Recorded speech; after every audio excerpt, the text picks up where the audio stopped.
Emily Carter wiped her forehead with the back of her hand, exhaling slowly as she balanced a tray full of steaming plates. Another long day. The diner was unusually busy tonight, the chatter of customers blending with the clinking of silverware against ceramic. She maneuvered between the crowded tables with practiced ease, forcing a polite smile as she delivered orders. "Here you go, sir," she said, placing a cheeseburger and fries in front of a man who didn't even bother to acknowledge her. With a tight-lipped sigh, she turned to the next table, collecting the used plates and stacking them onto her tray. Her feet ached, her back protested, and she could already feel the headache forming at the base of her skull. This was her life, an endless cycle of double shifts, meager tips, and the looming threat of unpaid bills. Rent was due in a week, and she barely had half of what she needed. The little money she made was stretched thin between rent, groceries, and medical bills for her mother, who was still recovering from a long illness. But despite all of that, Emily's thoughts weren't on herself. Her eyes flickered to the large window facing the street, and there he was.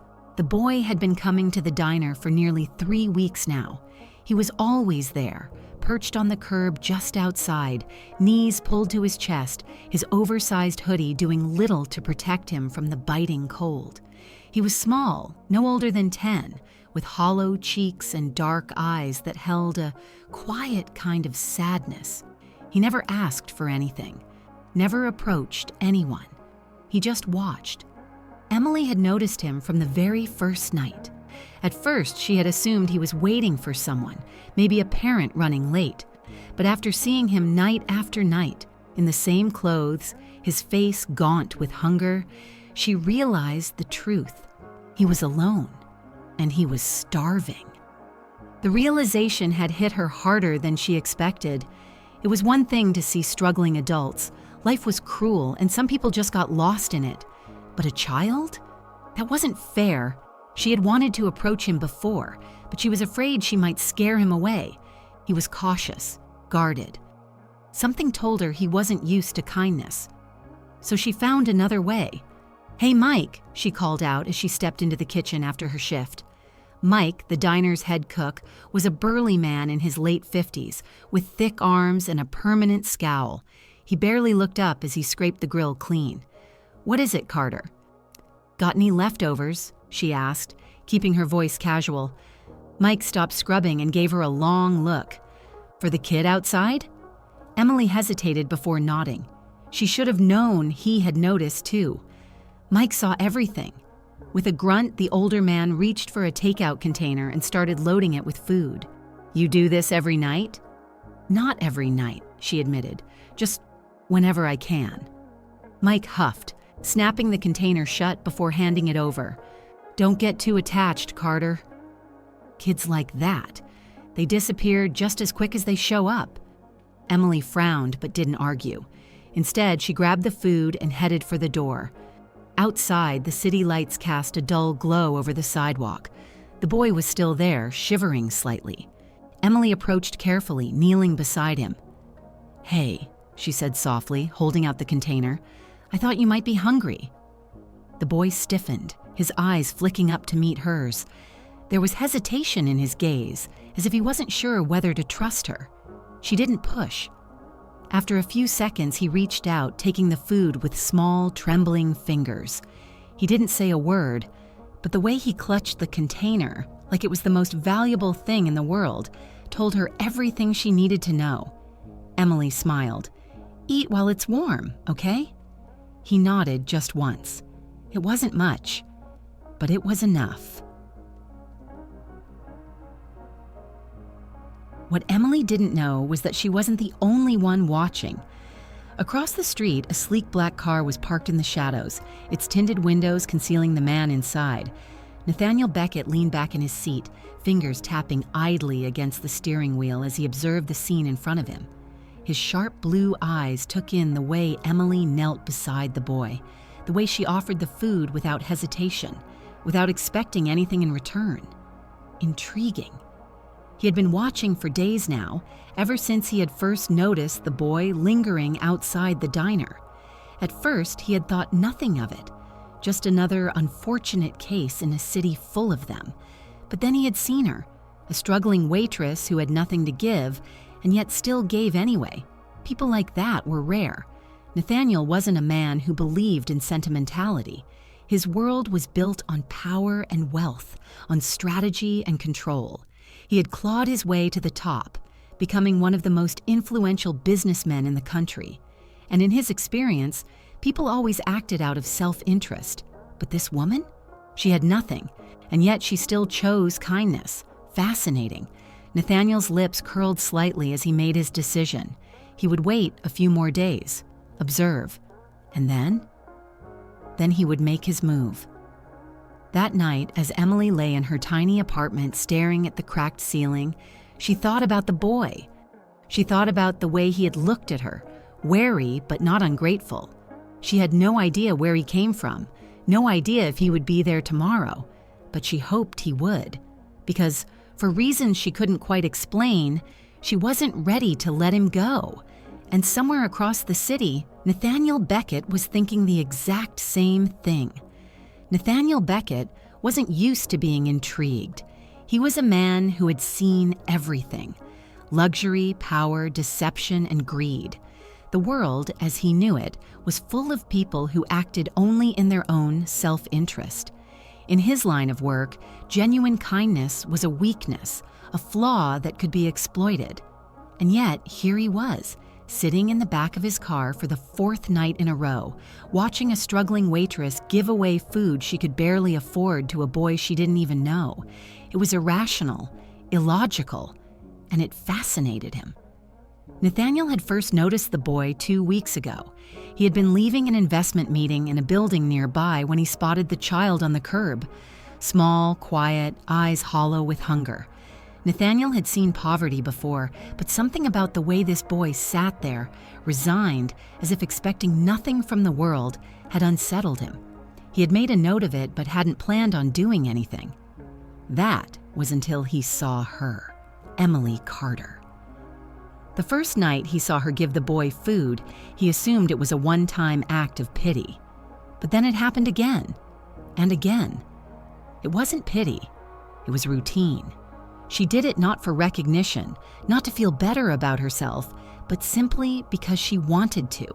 That was what intrigued him. Why would someone with so little give so much?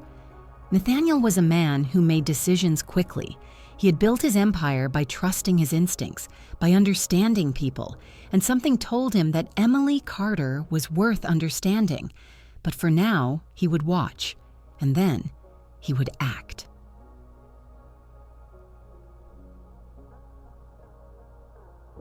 Emily hurried through the diner, clearing tables as the last customers trickled out. It had been a slightly better night for tips, but not by much. She still had rent to worry about, her mother's hospital bills and food for the week.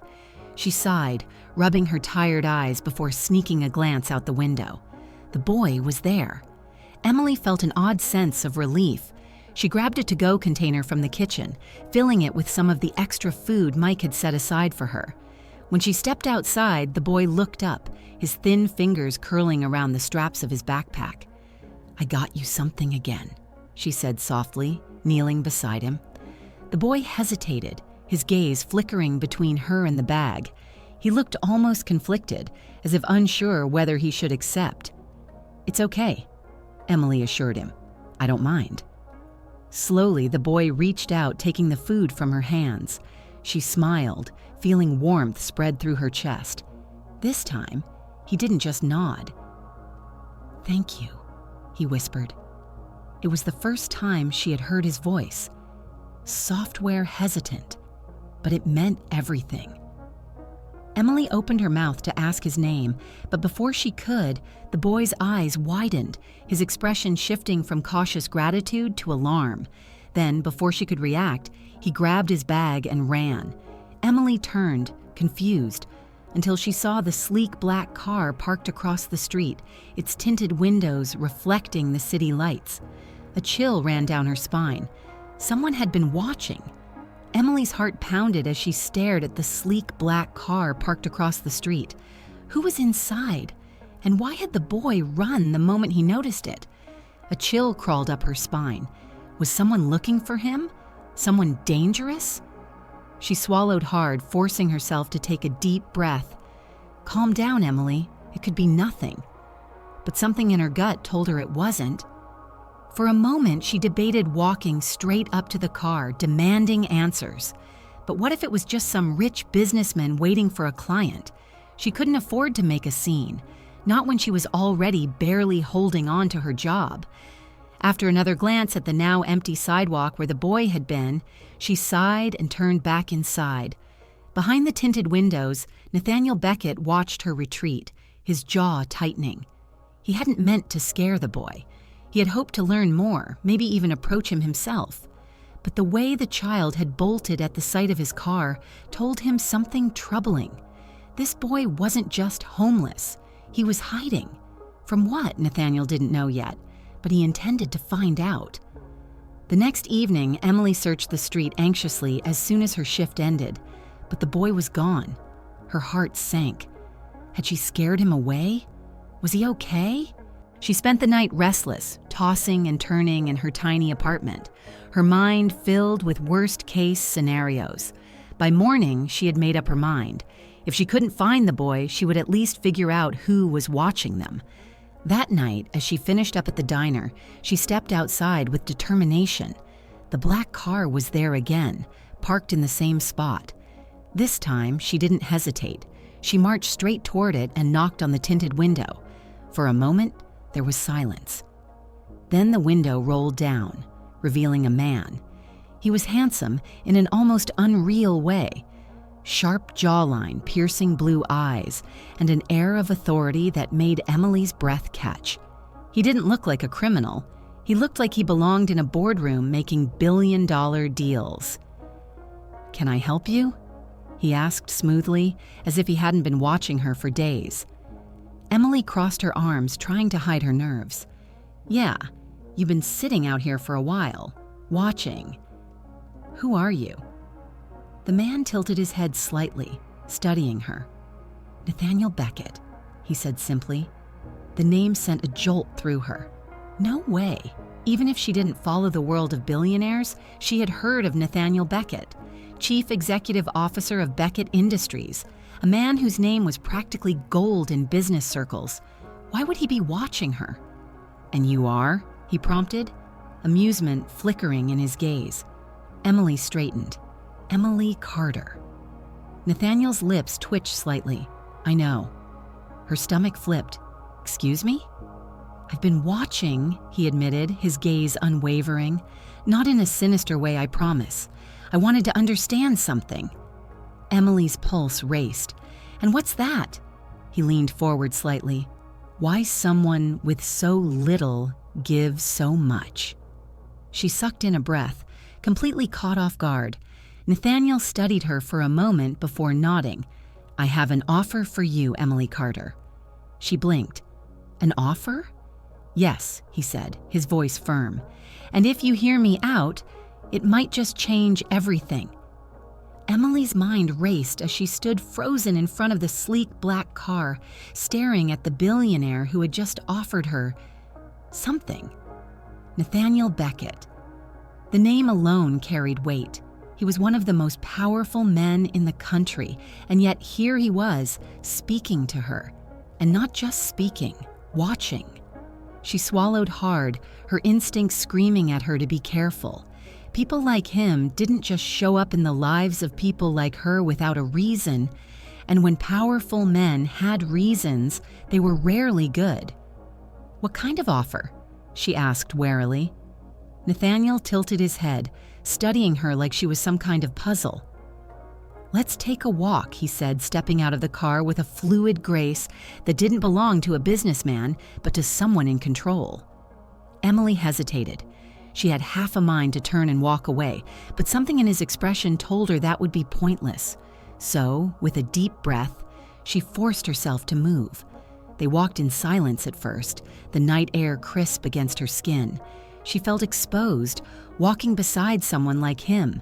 He carried himself with effortless confidence, while she was just trying to keep up. "I see you, Emily," he said suddenly, breaking the silence. "Every night, after your shift, you give that boy food.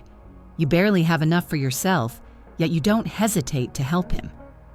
Her steps faltered. "Have you been spying on me?" "I wouldn't call it spying," he said smoothly. "I'd call it observing."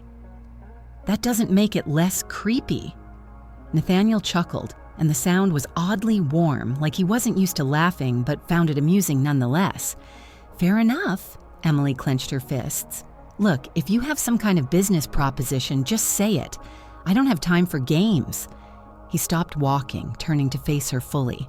"I want to help you." She frowned. "Help me? With what?" "Everything," he said simply. "Your rent, your mother's medical bills, your future." Her stomach twisted. It sounded too good to be true.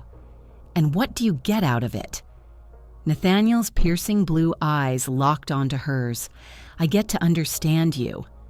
A cold shiver ran down her spine. "Understand me?" "Yes," he said. "People don't do things for free, Emily. I know that better than anyone.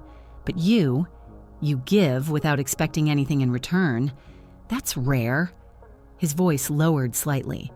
"And I don't believe in rare things without knowing why they exist." Emily's heart pounded in her chest.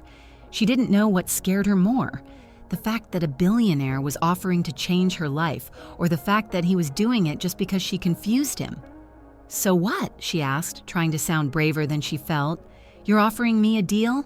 I let you study me like a lab experiment, and in exchange, you fix my problems." Nathaniel's lips twitched.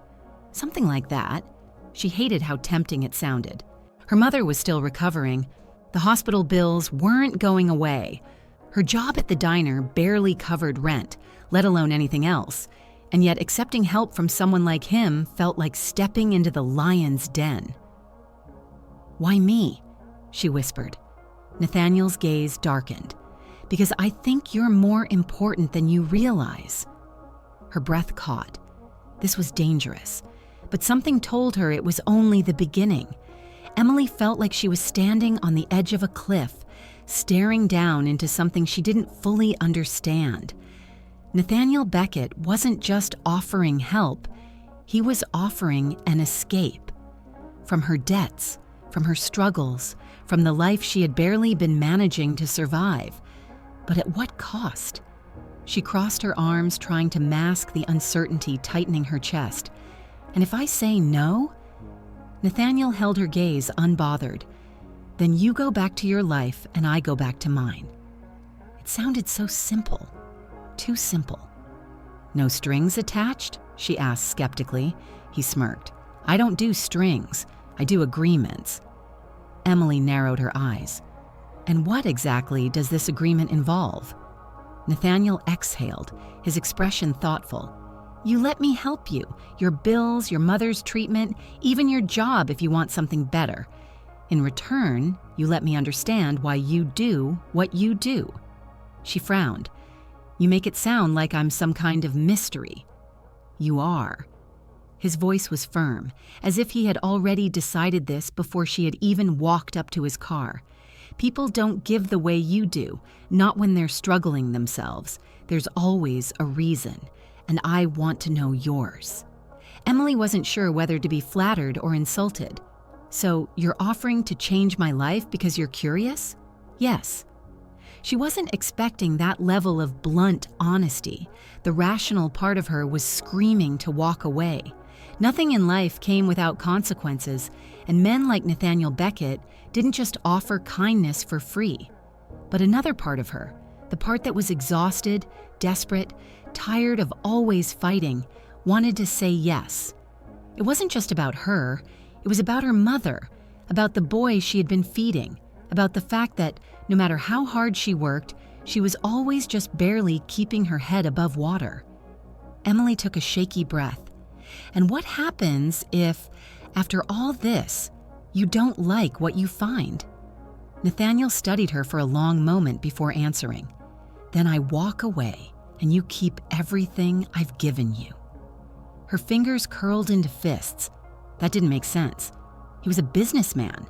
Businessmen didn't invest in things that wouldn't eventually benefit them. "What's the catch?" she asked, searching his expression. Nathaniel's smirk faded slightly. "The catch is that once you step into my world, it's hard to step out." A warning. It should have been enough to make her refuse, but it wasn't. Emily lifted her chin. "Fine," she said, ignoring the small voice in her head telling her she was making a mistake. "I accept." Nathaniel's eyes darkened, the ghost of a smile playing on his lips. Good choice. Emily should have felt relief. She had just secured a way out of the life that had been suffocating her for years. But instead, all she felt was a gnawing sense of unease. She had agreed to something she didn't fully understand, with a man who was too powerful, too unreadable, and too dangerously interested in her. Nathaniel Beckett was a man who didn't waste time. Within days, Emily's overdue rent was paid, her mother's hospital bills were mysteriously covered, and a high-end job offer landed in her lap, as if the universe had decided to suddenly favor her. It should have been perfect, but it wasn't, because the boy, the one who had started all of this, was gone. She searched for him every night after her shift, hoping to see his small frame huddled on the sidewalk, waiting. But he never showed, and Emily had a terrible feeling it wasn't just a coincidence. One evening, she found herself in Nathaniel's office, a place so pristine and modern it felt like a different world entirely. She sat across from him, her fingers gripping the edge of the expensive leather chair. "You did something," she said, her voice sharper than she intended. Nathaniel, who had been reviewing documents, glanced up at her with that same unreadable expression. "I do a lot of things. You'll have to be more specific." "The boy," she pressed. "He's gone. And I know it's not just bad luck. Did you do something to him?" Nathaniel leaned back in his chair, fingers steepled. "I had him taken somewhere safe." Emily's stomach twisted. "Taken?" "To a shelter," he clarified. "Somewhere he wouldn't have to rely on scraps from strangers." For a moment, she didn't know what to say. "I thought that's what you wanted," he added, "for him to be safe." "It is," she admitted, but something about the way he had done it, so quietly, so efficiently, unnerved her. Nathaniel sighed. "Emily, you don't understand the world the way I do. That boy was vulnerable. He wasn't just homeless. He was running from something." Emily's heart clenched. From what? Nathaniel hesitated, then leaned forward. His father, a dangerous man. A man who would have eventually found him if I hadn't intervened. She felt cold all over. "How do you even know that?" "I have resources," he said simply. Of course he did. Emily exhaled shakily. The boy was safe. That was what mattered, and yet she couldn't shake the feeling that Nathaniel Beckett was playing a game she didn't know the rules to. "You don't just help people for no reason," she said quietly. Nathaniel's gaze darkened slightly. "Neither do you." Her breath caught. "You've spent your whole life sacrificing for others," he continued. "Your mother, that boy, strangers who don't even know your name, and no one ever stops to ask why." Emily swallowed hard. "Why do you care?" Nathaniel was silent for a long moment. Then finally he spoke. "Because I used to be that boy." The words were like a punch to the chest. She stared at him, searching his expression for any sign of deception. But there was none. For the first time, she saw something in Nathaniel Beckett that no magazine article or business interview had ever shown. Vulnerability. This entire time, she had thought she was the one being studied. But maybe, just maybe, Nathaniel had been searching for a part of himself in her. The realization made her pulse quicken. Emily had made a deal with a man she didn't trust, but for the first time since meeting him, she wondered if she should. And that thought was even more dangerous than the man himself.